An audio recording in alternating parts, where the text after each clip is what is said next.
every single life matters. Primary responsibility of government, first of all, which is security. We bank mostly on intervention rather than prevention. Democracy is a government where power resides with the people. Hello and a very warm welcome to you. This is U.Gov, your program on everything concerning the government and citizenship. We talk about government functions, we talk about citizens' corresponding obligations, and of course, we talk about trending national issues that affect the people. I am Olomu-Agbodo. We'll be right back after this quick break.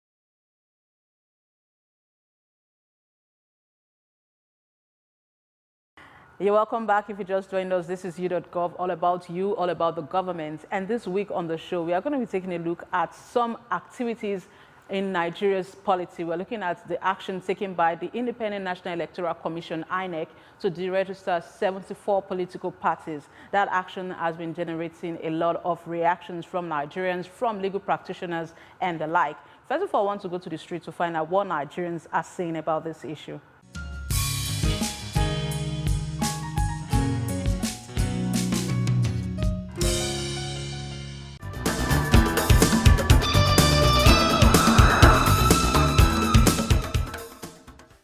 Well, most of them did not live up to expectation during the last election. They cannot even win the award, talk less of the general one. Because I was an ad hoc officer of INEC during the last election. Majority of the parties, only like 4 or 5 of them have some votes counts. Most of them are notified, that, nothing. So it's better they have to restructure it. INEC so far does not have any power to deregister a political party. I think the registration, but not really. It's a curtailment of some people's fundamental rights in terms of freedom of association or freedom to, join a political party of their choice.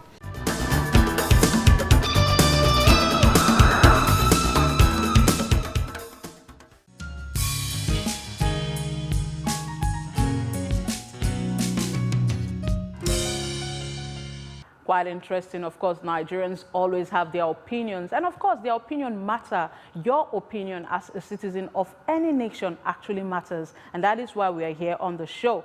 And of course, INEC has also responded to this issue. They said they have the legal backing to carry out the action of deregistering 74 political parties. 33 of those parties have gone to the court to contest this action, but we were opportune to speak with the director of Voter Education and Publicity of the Independent National Electoral Commission, is Oluwole-Osaze-Ozi. We spoke to him on our flagship news bulletin via phone call. Take a listen.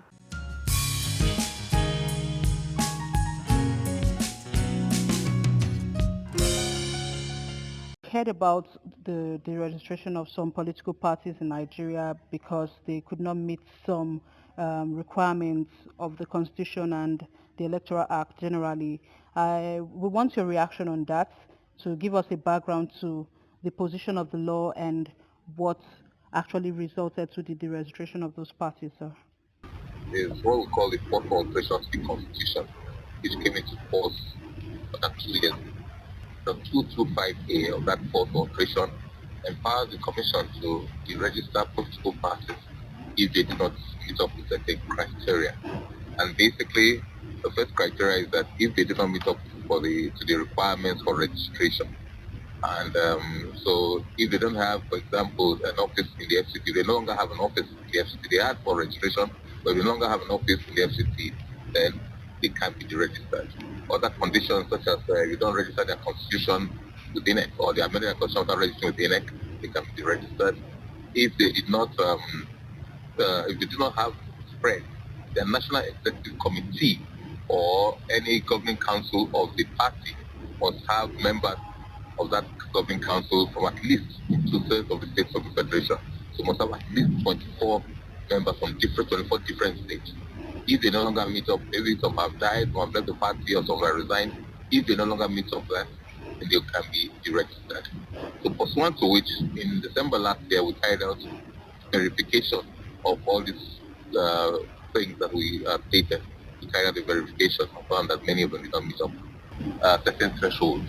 So if you contested presidential election, the party can only presidential, and you fail to get 25% of the votes in one state, they will register. Or if it's a governorship election, you should have gotten 25% of the votes cast in one local government. Or if it's or when they sit in a national assembly or any state assembly. As we have 991 state assemblies, we have 360 House of Reps seats or 109 electoral seats. So you should win at least one seat. But if, for example, you didn't win any seat, so we got 25% in a local government election out of the 36 states, that's fine. So these are some of the conditions in that. So when I took the verification plan, we waited for the 2019 general election to be over. Some people went to court, so we waited for the challenges to be over. Some were, the court ordered some run elections about 28 consensus. We went to conduct those elections, so we waited for the whole process to be over. So if you fail in any of those criteria, you should be registered, and that's what we was going to the verification in December last year. So in February this year, we now 75 parties did not meet the requirements. So 74 of them were registered. 2 were left out because one of them has the new party. It was registered after the 2019 general elections, while the second is in court challenging. With the parties in court now, can you comment on the action in any way? Do you think that they stand to be successful in their action in contesting their deregistration?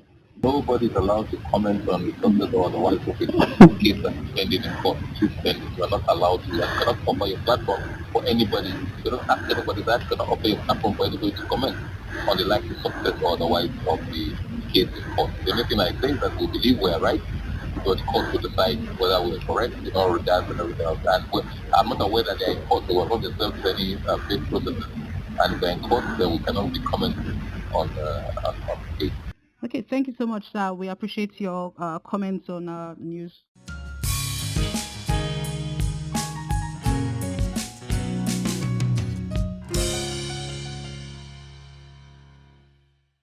And the drama continues. INEC is saying they had the legal backing to carry out that action. But what are Nigerians saying? What are lawyers saying? We spoke with Evans Ufeli, a legal practitioner and an author, who says, based on the provisions of the 1999 Constitution, specifically Section 255, INEC does not have the power to deregister any political party. They are supposed to stick with the role of registering these parties and regulating them. Take a listen.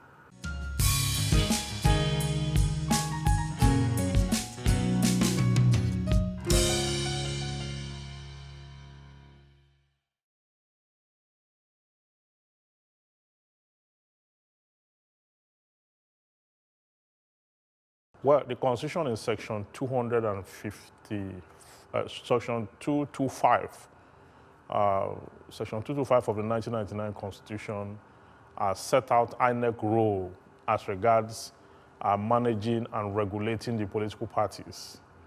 Now, as INEC as a regulatory agent of the political parties, was never given the right under the Constitution to deregister political parties, but that they must ensure that these parties must have one seat in within the 774 local governments in Nigeria.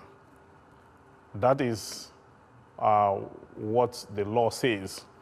So the fact that some political parties were registered, and in the estimation of INEC, it feels that these political parties are not viable. And then INEC became the prosecutor in the matter, became the judge, and became everything at the same time. Is a system that must not be encouraged. It is INEC taking the laws into its hands, because there's no law anywhere that gave it powers to deregister political party. Okay, Nigeria runs a multi-party system. And in a multi-party ideology or in a democratic setting of this nature, the law allows for widespread option and choice. The law also gives the citizens the right to belong to any political party of their choice or any association or organization of their choice, and also the right to create one when necessary. So these political parties, if they are not functional, then perhaps INEC will need to approach the court for an order to have them face out. But for INEC to assume jurisdiction, to hear the matter by himself, and then bring out the penalty by itself, prosecute them, be the judge at the same time, is not a process that should be encouraged. INEC must understand that this is a democratic arrangement. And INEC should be looking more into the technical issues of election and electioneering in Nigeria, largely areas that they have failed in the past 2 elections. Okay, areas, of issues like vote buying, how to curb it, issues like multiple registration, card readers function and malfunctioning, and other critical issues. This is what is required, okay? This is the fundamental issues. And not to deregister political parties that are already in existence. Perhaps what they should do is to regulate their conduct, regulate how they get into the ballot box for the election for the presidency, for the governorship, and the local governments, or the House of Assembly, the National Assembly, and all that. You can now regulate it. You can now bring some measures, because the Constitution, the Electoral Act also gave INEC the powers to make regulations. And that is why, as we speak today, INEC already have its own regulations. Okay, but part of its regulations, part of the power given to INEC was not to deregister political party.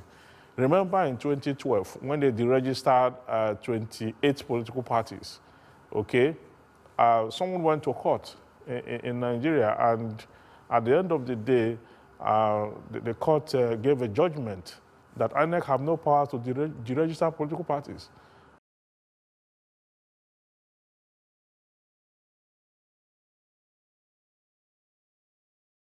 Yeah, well, the matter is sub judice. You cannot forecast what the court decision will be. But what I can say, by virtue of fair comment, is that we have precedents already on ground upon which that issue can be argued, okay? I just cited the instance in 2012 when this happened. There was similar arrangement of this nature, and the political parties in partnership with some legal practitioners in Nigeria were able to get that sorted out. So now, this is 2020. We are going back to court. We're already back to court on the same issue. So the question now is, between 2012 and now, have the law changed? I mean, the Electoral Act we are using today was amended in 2010, given the 4th Amendment of the Constitution. So if you look at it from 2012 to 2020, the Constitution have not changed, the Electoral Act have not changed. So there is a tendency that the court may throw its earlier position, because there is no enactment or there is no alteration within this time for which the court might want to take a different route. Okay? So I think that much more than focusing on the political parties as a matter of policy, INEC should do other far-reaching issues. The Constitution in Section 225 says that the INEC is given a power and responsibility to monitor how these political parties are funded. That where they receive funds outside Nigeria, they have a limited time within which to transfer such funds to INEC. And then to ensure that they have functional secretariats and offices across the country, to ensure that they win elections in all the 704 local governments, and all that. So when you have such responsibilities, those are the responsibilities that the law, the constitutions have made clear to INEC as its function vis-a-vis the political party, in relation to the political parties. So by the time you skip that, and you are scaling through and above your function, without any court order, without the input of a third party, because the court is supposed to be the third party who should look at the conduct of the political parties and the complaints of INEC. But where INEC is now the one discharging all the function, both judicial, both executive and legislative function on this issue, I think INEC must retract itself from that kind of a position, because it is not healthy for democracy. Democracy encourages wide and far-reaching options and choices for people to be able to, relate to different political parties and align with that political parties that have their ideology that suits their own belief system of what government should be. And I think there is nothing wrong with that. There's nothing wrong with having as many political parties as possible.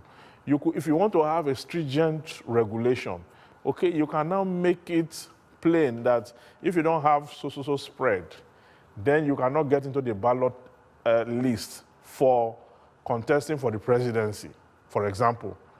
And then we need to regulate it at that level. That is how it is in some civilized democracy. If the political party is not big enough, then it can operate at the state level only. If it's not big enough or well-funded enough to operate at the state level, it can operate at the federal, at the local government level. And that is how it is. It's not compulsory that every political party must produce a presidential candidate. It's not compulsory. The law didn't say so. It's not also compulsory that every political party must produce a governorship candidate.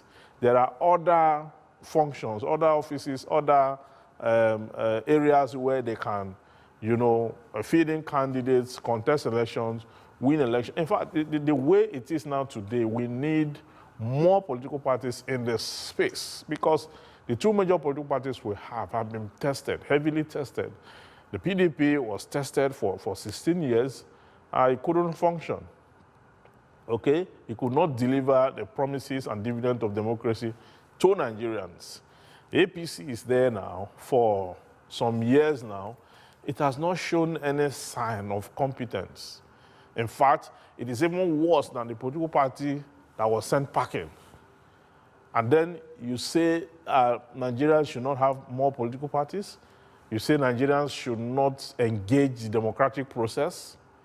I mean, we should look at it objectively. If we find political parties that have dubious conduct or dubious objectives, okay, from the registration point, that can be deciphered, okay? Don't register them. Don't register them. If you see the tendencies, if you're able to infer and deduce through the recommendations and through investigation, then you can, keep them at abeyance. But don't register them and midway, you don't turn around. Because before they are registered, it means they met the demand, okay? They have to meet the demand of INEC before they are registered. So are you saying that after meeting the demand of INEC, they are no longer qualified again? I mean, appropriating and reprobating. You registered them because you have a stringent, process which they went through, which they scaled through, and then you registered them. Then just few years into some of the political parties were registered just 2 years ago, some that were removed, okay? So just few years into their operation, you have concluded that they cannot function any longer, and therefore, why did you register them? Those are questions that INEC will need to answer. They need to tell us why they registered those political parties that they are now deregistering. Is it a new political philosophy? That you register somebody during the day and at night you deregister him. Is it a new political philosophy? We want to know. And INEC must provide answers to this question because this is a democracy. Nigerians have a right to participate in the democratic process, not just political party. A political party is at best an association, okay? So can CAC now go and deregister associations that it has registered already? Is that how to operate in a democratic setting? These are questions that INEC will need to give us answers.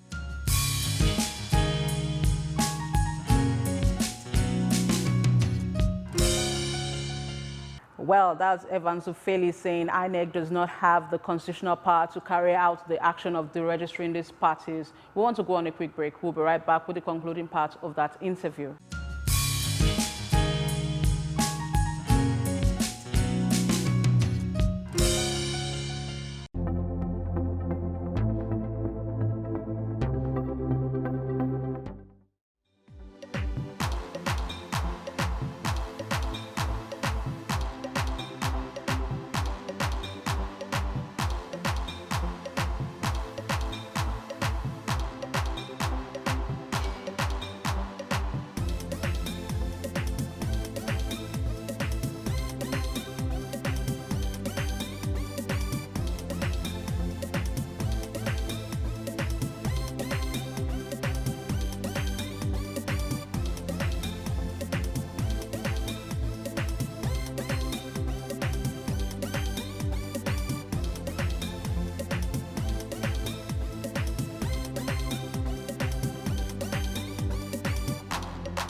You're welcome back. If you just joined us, this is U.Gov, and we'll be talking about the 74 political parties deregistered by INEC, and we are asking a legal practitioner if that is the position of the law, if they have the right, the legal backing to deregister these political parties. And of course, those parties, some of them, about 33 of them, have actually gone to the court to contest this action. But Evans Ufeli will be commenting on if this action would actually strengthen our democracy and our electoral process.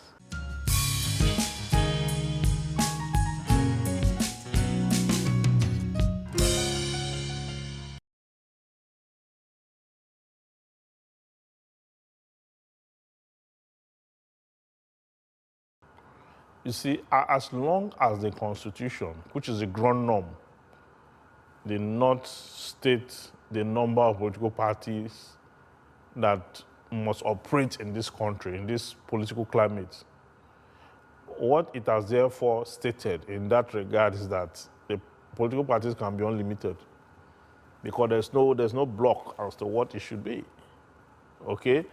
And as regards whether these multiple political parties will deliver on democracy, it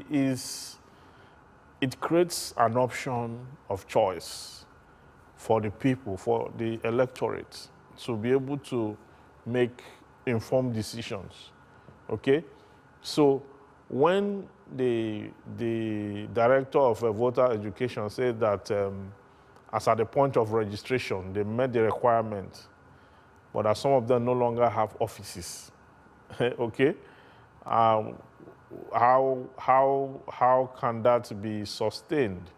What level of investigation went into that that arrangement or that conclusion before it came to that? Okay, so if the political parties are no longer functional, why are they in court? Why do they have signatures of members? Why are they having meetings and assembling themselves to pursue this matter to a logical conclusion through litigation? I mean, we should look at it well. I'm not saying that we should have millions of unserious political parties all over the place. I'm saying that if you are deregistering a political party, do you have the power to do so by law? Okay, because now you are in court. You are going to spend taxpayers' money again to get the case pulled through. And then the tendency that you are going to win that is not there. So let's look at the cost effect analysis of some of the decisions of government. Let's look at the cost implication. And let's also know that we run a democratic system. If we don't want democracy, then we look for something else. Okay? During the military era, we complained that the society is militarized, and people cannot, people's fundamental rights are being infringed upon. And then the country is run in a very rigid and stringent manner. We complained, we protested, we air our views to that effect. Now we have a democratic arrangement. And now we have government functionaries that are truncating the fundamental rights of Nigerians. No matter what it is, if the endeavor of a political party and its objective is frivolous, is full of fraud, then do not register them. Deregistering them itself is the issue. I'm saying that the power to deregister them, does INEC have it? That is the question. Is there anywhere in the law where it is expressly or impliedly stated that INEC have powers to deregister political parties in Nigeria? That is the crux of the matter. Because if we have a government institution that is taking on issues that the Constitution or the laws have not expressly given them that power to do such things, it means that they are acting outside the laws. And acting outside the laws and getting away with it is dangerous for democracy, it's dangerous for any kind of system. So much more than just deregistering political parties is that the powers to do so. The Constitution says in Section 1, subsection 1, says this Constitution is supreme, and its provisions shall have a binding force on all persons and authority throughout the Federal Republic of Nigeria. It says if there's any law that is inconsistent with the provision of this Constitution shall prevail, and that other law to the extent of its inconsistency shall be void. So if there's any policy anywhere that is driving a process that is uncovered by the law, then that policy cannot stand the test of time. Is to the extent of its inconsistency void.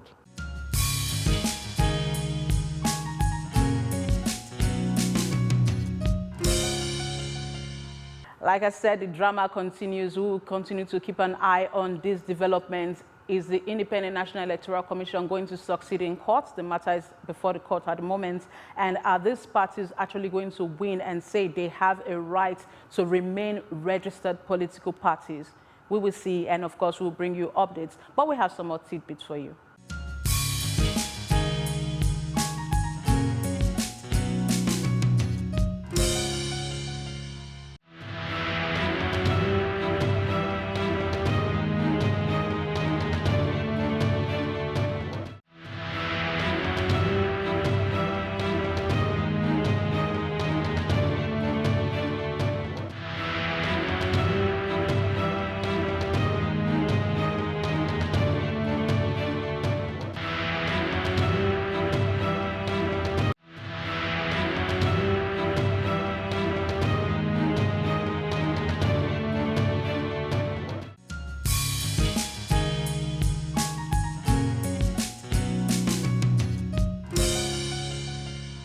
Well, quite interesting. We had a very, very robust discussion this week on the show. We talked about the deregistration of 74 political parties by INEC. And of course, we're interested in knowing the legal position of that action by the Independent National Electoral Commission. And Evans Ufeli, a legal practitioner and an author, talked about the issue, and he said INEC does not have the legal backing to carry out that actions. But INEC, of course, they responded by saying they have the right, they have the legal backing to carry out that action. And of course, we brought you a remark by the Director of Voter Education and Publicity, Olomu-Agbodo, who spoke on our flagship news bulletin. We would like to hear from you, we would like to get comments from you. And of course, you know the growth and development of your nation depends on you. So that's why I want to hear from you. You can use our hashtag #LoverPlus, hashtag u.gov to comment, to join in the conversation. Every issue in Nigeria affects you affects me. And we'll also like you to get updates on our website on www.loverplus.tv. You can send emails to info@loverplus.org, and you can also send comments to the number showing on your screen now. I am Itohan Olomu-Agbodo. God bless Nigeria.